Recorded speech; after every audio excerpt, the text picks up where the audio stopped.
any sacrifice, anything, that I will destroy you instead. That's how grievous it was.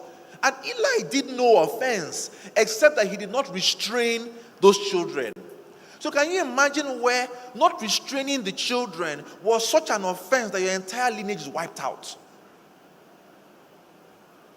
Scary.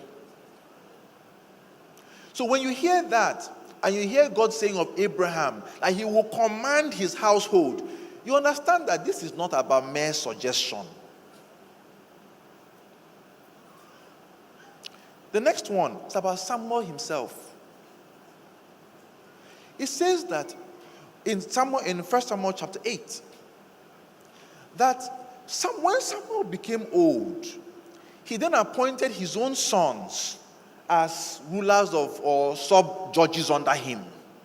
They were not like their father. They were corrupt. In the end, the people said, we want a king. So that was the point where they said, no, we want a king. And they said to Samuel, your children are not like you.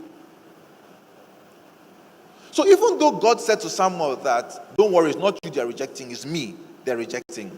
But if you think about it, if Samuel's sons were like him, would the people have been asking for a king? So ultimately, their response to God was, the issue was they did not look beyond the people to God himself, all right? But effectively, Samuel's own children contributed to the excuse the people had. And here was Samuel that had walked with God from being a child. And if you look at the stories of the kings of Israel thereafter David and all that, it will say that this one walked in the way of his father.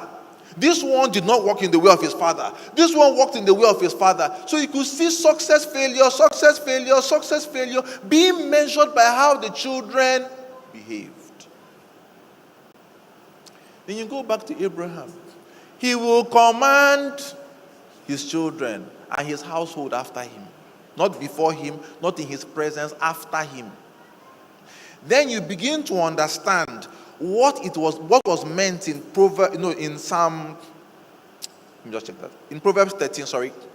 All right. Where it says a good man leaves an inheritance for his children's children. Something I was telling some people a while ago about the grandchildren principle. That's what I called it. I don't know if someone's called that, but just me called it that.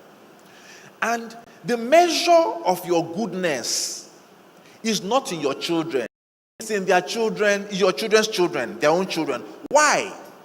Because what you have taught them is not proven necessarily by what they do, but proven by what they themselves teach. They can pretend for you. The only guarantee that they truly learned it is that when you are not there, remember it said after him. He will command them after him. After you, what will happen? What will their own children receive? So can you imagine where you are trying to deal the generation after your own, where you go past your children to their own children to ensure that those ones receive the inheritance you're trying to give? It's not money. Okay, maybe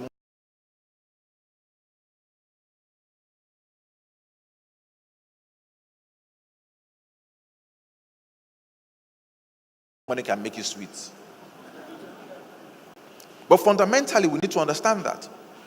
So if you look at those stories, Abraham, Eli, Samuel, all right, and how their children responded or did not respond, you get a sense of the enormity of the things that we have to deal with and what our focus must be. So the question, the benchmark for me becomes, what will my grandchildren receive? What will my sons hand down to their children? And will they understand truly that they are now responsible for their own grandchildren's outcome? That way it goes again, and we know we're already dealing 4 generations once they grasp it. So what I try to do in practice, one, is to instruct and command. We have this conversation all the time.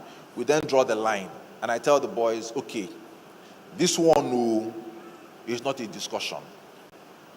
this one is not a debate. This is how you will do it. And the best part is that I need to know that you will do it in my absence.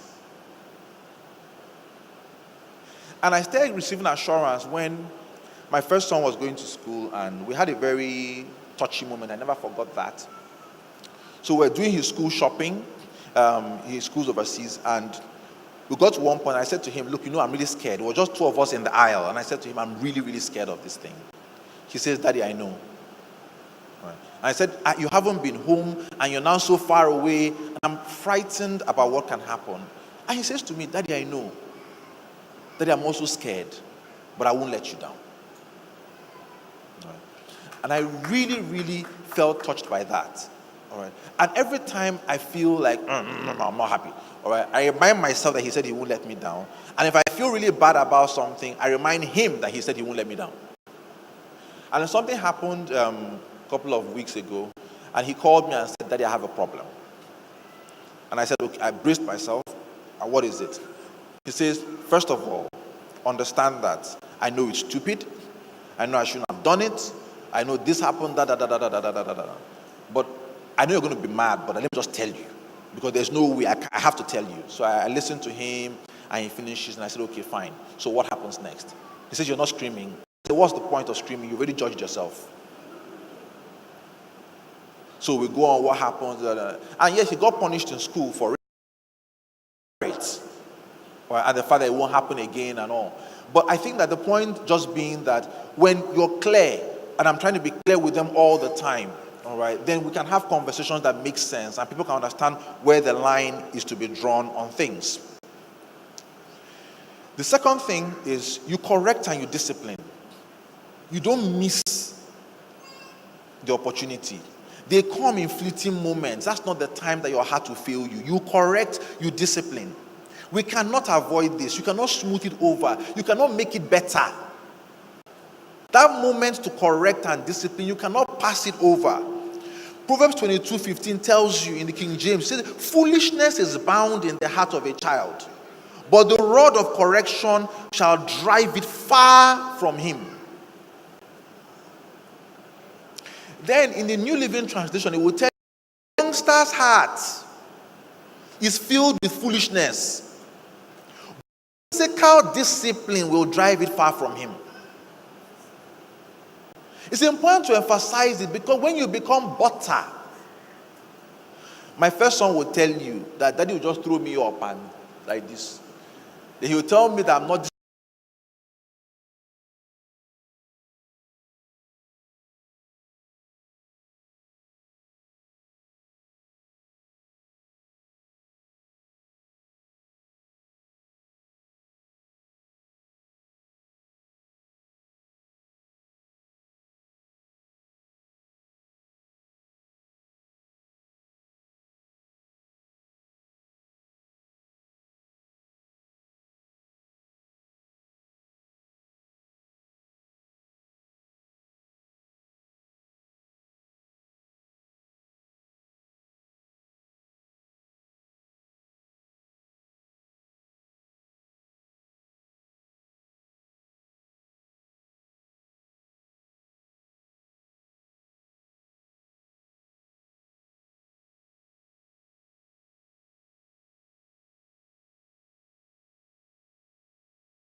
disciplining the last one the way I used to do it to him. But I tell him, what's the point? You're already doing it to that one now. So he reminds him.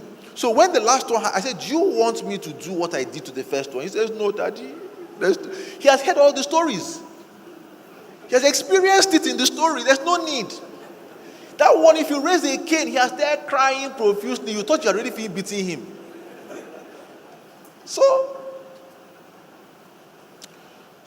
I don't think we can afford to paper over this thing. We cannot afford to avoid the conflict. I'm not saying you're going to be beating your children, no.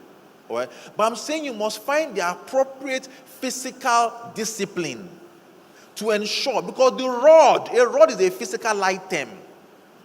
And then you careful how you use your mouth, because your words are swords. So big the difference, so please. All right. But if you think about it, all right, you must find a way to ensure that correction happens and discipline is implemented. Then I try to engage. That's the place of constant communication and discussion about all kinds of things. Feedback received, discussions had. You insist on the things happening and all. And you're having that conversation constantly. You've got to be present. The sacrifice is required. Be present. So you cannot be absent and expect them to discuss with you. No, you've got to be present. And that requires some sacrifices that you're going to have to make. In Deuteronomy 11, the Bible tells us that, from 16, that you take heed to yourselves, instructing the children of Israel, that your heart be not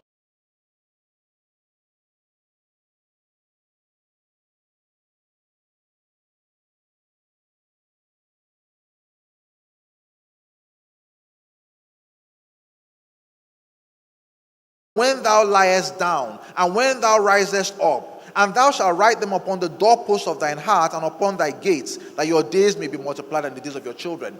Look, the point is this. All the conversations that you have is not so you can be discussing the internet. It's not so you can be, it's that you're constantly reminding them about the principles of what God's word says. And you are applying it to every single thing you can find to apply it to. So that whether you are walking out, lying down, watching TV, whatever you are doing, you are connecting it. People are doing their stuff by linking things and seeing things. Then you better be showing them God's word, his principle,